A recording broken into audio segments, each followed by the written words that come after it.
20 wickets fell on day one of the Boxing Day Ashes Test match in Melbourne. Not since 1901-1902. At that time, there were uncovered pitches. Here, with all the technology covering of the wickets, you still lost 20 wickets in a day. Is it a good pitch? Is it an unfair contest? Because how do you explain 152 and 110 and then heading into the next couple of days, whether this pitch will last? Because what Alastair Cook mentioned, the former England captain and opener, he said, this is not a great test wicket. The bowlers didn't have to work that hard for wickets. Now, look at the shot selection that both the Australian and the England players did. 3 or 4. Alex Carey was one, Ben Stokes was one, Brydon Carse was one. If you look at even Duckett, it stopped on the wicket. All the wickets, others were edged, genuinely good wickets that were skidding through. Boland getting seam movement. Remember, in 2021 also, England were bundled out for 68. Was that a bad pitch? Because then you played until day 3, day 4 also. But then here, already half the test match is over.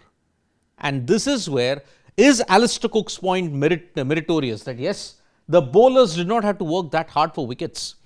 Maybe out of the 20, 7 or 8 gifted their wickets away. Simple as that. Stark, that no ball fiasco.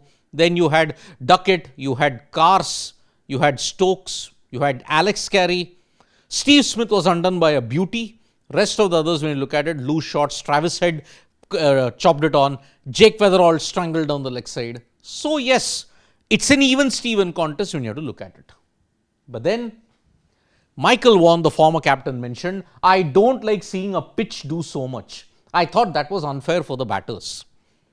So much movement. According to a report that BBC had published and CricViz had also published, 48% of the deliveries had swung a lot more than what was previously in that case.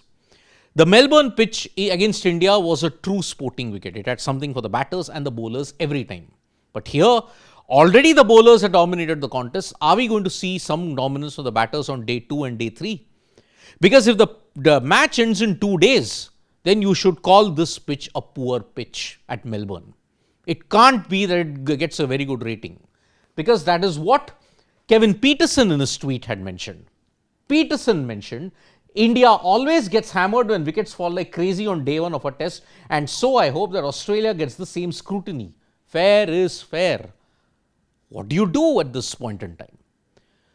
India always gets panned, and rightfully so. But if Australia doesn't get panned, then I think there are double standards. Because look at it. In Brisbane against South Africa versus Australia 2022, what happened?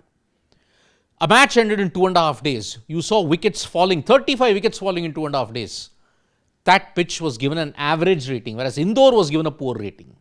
Here, if the match ends in 2 days, you should give it poor. Because the batters couldn't get any kind of purchase on it whatsoever. Perth escaped because England's batters were so poor at this point in time. So, is England now looking like, yes, it's a case of sour grapes? Because you may have already frittered away the advantage in Melbourne. What do you do then for the remainder of the match? How do you bounce back? England have more questions to answer because their batters also let the team down in more ways than one. Thank you so much, folks, for joining us for this video. Subscribe to Sports Today for all the latest news and analysis.